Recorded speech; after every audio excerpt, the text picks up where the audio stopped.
రామనామ రక్ష. పసిపాపలకు తల్లి లాలపోస్తూ చివరలో శ్రీరామ రక్ష బ్రహ్మంత ఆయుష్షు అని దీవిస్తుంది. ఆ తరువాత ఆ పాపను నిద్రపుచ్చడానికి రామలాలి మేఘశ్యామలాలి అని రామనామంతో జోల పాడుతుంది.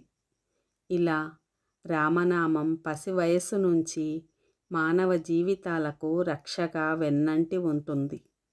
ఏదైనా రచన ప్రారంభంలో శ్రీరామ అని రాయడం ఇప్పటికీ పరిపాటి. రామశబ్దం పలకడానికి శౌచం, అశౌచం వేళలతో నిమిత్తం లేదు. ఎలాంటి ఉపదేశం, ప్రత్యేక అనుష్ఠానం, నియమనిష్టల అవసరం లేకుండా అతి సులభంగా జపించదగ్గది శ్రీరామనామం. రామశబ్దం ఓంకారానికి ప్రతీక కాబట్టి ఆ శబ్దానికి ముందు ఓంకారాన్ని ఉచ్చరించవలసిన అవసరం లేదని పండితుల ఊవాచ. రామదాసు తన దాశరథి శతకములో ఈ నామ గొప్పతనాన్ని చెబుతూ, రా అని నోరు తెరవగానే మనలో ఉన్న కల్మషాలన్నీ బయటకు పోయి, మా అనగానే కవాటంలా తెరిచి ఉన్న నోరు మూతపడిపోతుంది.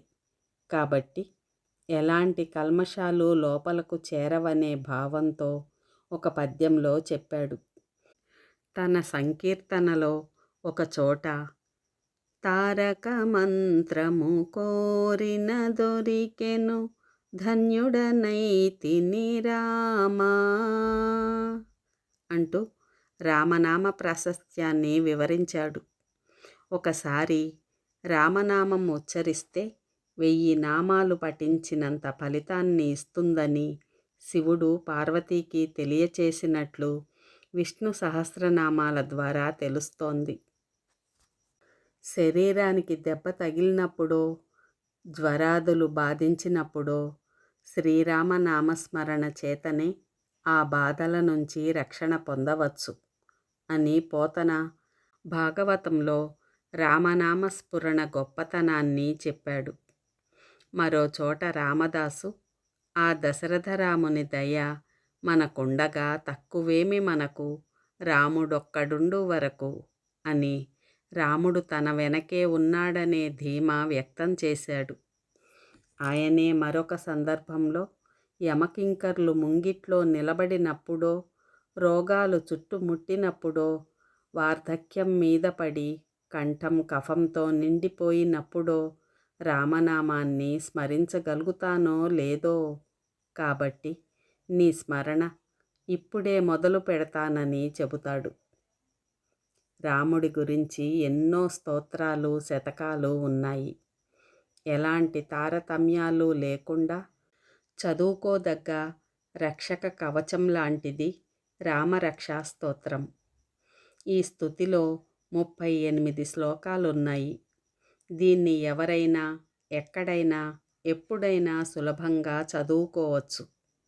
మొదటి ధ్యాన శ్లోకంలో ఆజానుబాహుడు, ధనుర్బాణాలను ధరించినవాడు, పద్మాసనుడై కూర్చున్నవాడు, నీలమేఘశ్యాముడు, వివిధ అలంకారాలతో ప్రకాశిస్తున్న జటామండలం కలవాడు, ఎడమవైపు ఒడిలో కూర్చొని ఉన్న సీతాదేవి ముఖకమలాన్ని చూస్తూ ప్రసన్నమైన వదనం కలవాడు అంటూ ఆయన రూపలావణ్యాల వర్ణన ఉంటుంది.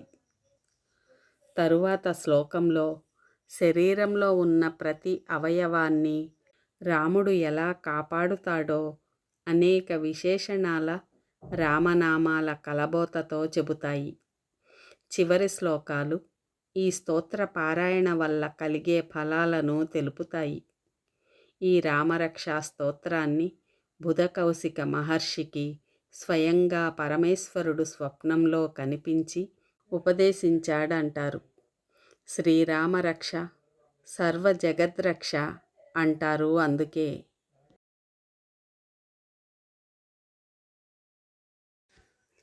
ఆంజనేయ స్వామికి తమలపాకుల మాల. ఆంజనేయ స్వామిని తమలపాకుల మాలతో పూజించిన వారందరికీ సకల శుభాలు, ఆయురారోగ్యాలు కలుగుతాయి అనడంలో ఎటువంటి సందేహము అక్కర్లేదు. ఆంజనేయుడికి తమలపాకుల పూజ చేయడానికి ఒక కారణం ఉంది. అదేంటంటే, ఒకసారి సీతమ్మ తల్లి అందించే తమలపాకుల చిలుకల్ని సేవిస్తున్న శ్రీరాముని వద్దకు వచ్చిన ఆంజనేయుడు శ్రీరాముడిని, స్వామి, ఏమిటది, మీ నోరు అంత ఎర్రగా అయ్యింది అని అడిగాడు.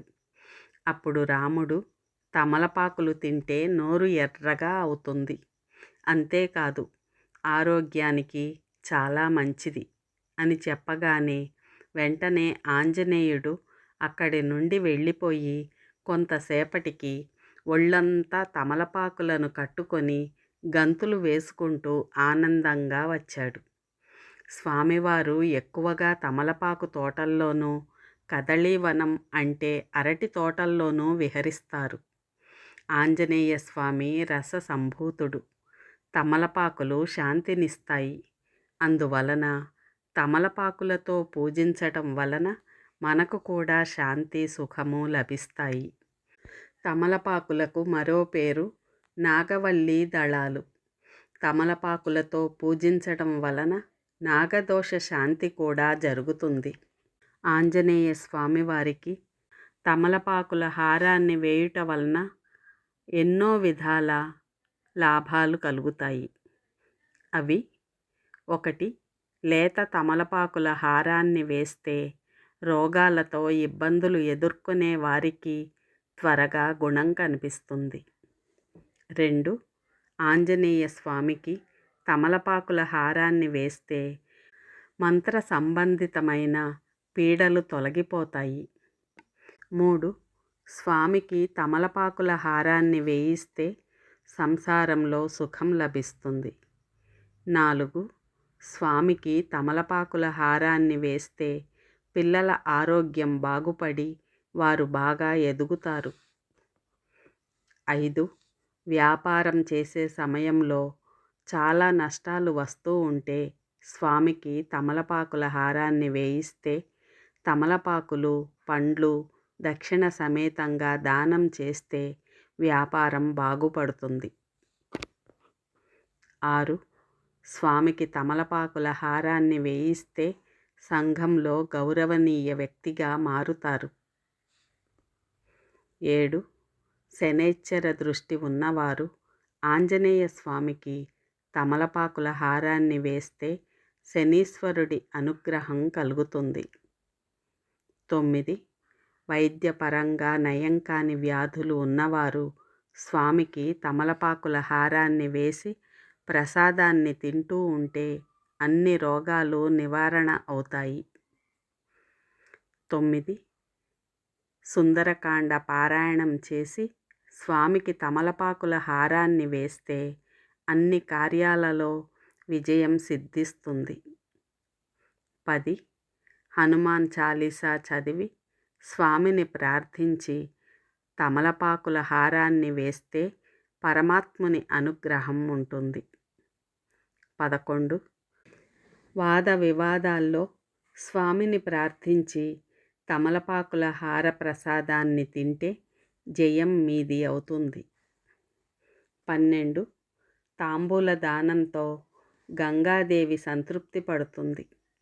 పర్ణ ప్రసాదాన్ని ఆంజనేయ స్వామి పూజల్లో కూడా వాడతారు. తమలపాకులతో మాలను చేసి ఆంజనేయ స్వామికి వేస్తారు. అనంతరం తమలపాకులను భక్తులకు ప్రసాదంగా ఇస్తారు. దీనికి కూడా పర్ణ ప్రసాదమనే పేరు. ఆంజనేయ స్వామిని తమలపాకులతో పూజించిన వారందరికీ సకల శుభాలు, ఆయురారోగ్యాలు కలుగుతాయి. జై శ్రీరామ్.